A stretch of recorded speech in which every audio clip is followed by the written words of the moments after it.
ដឹងថាបងមិនតន់បែកគេ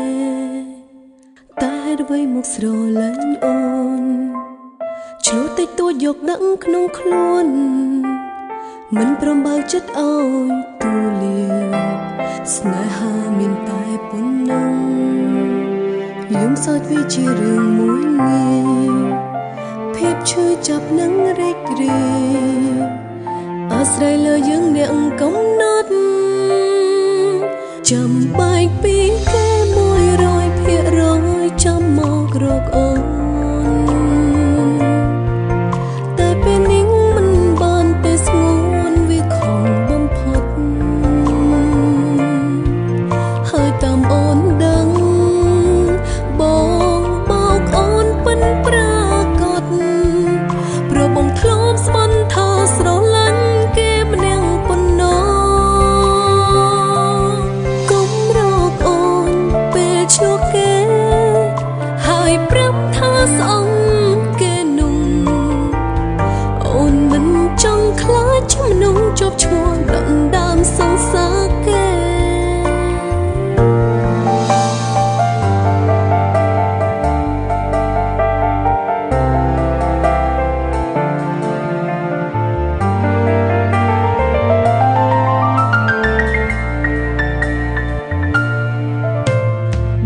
បងមិនតន់បែកគេតែហេតុអ្វីមកស្រឡាញ់អូន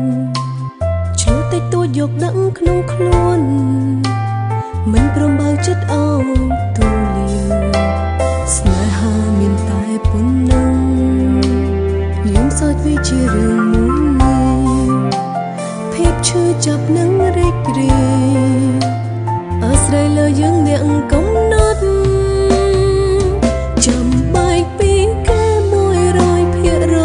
ចាំមករកអូនតែពេលនេះមិនបានទេស្ងួនវាខំបំផុតហើយតាមអូនដឹងបងបោកអូនពិនប្រាកដព្រោះបងធ្លាប់ស្មានថាស្រឡាញ់គេម្នាក់ប៉ុណ្ណោះកុំរកអូនពេលឆ្លោះគេប្រាប់ថាស្អងគេនោះ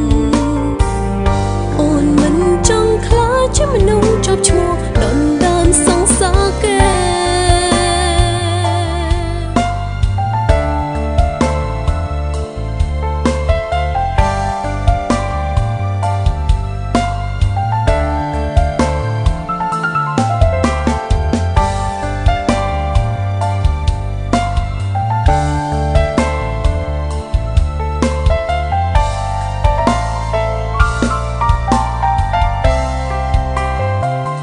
ចាំបែកពីគេ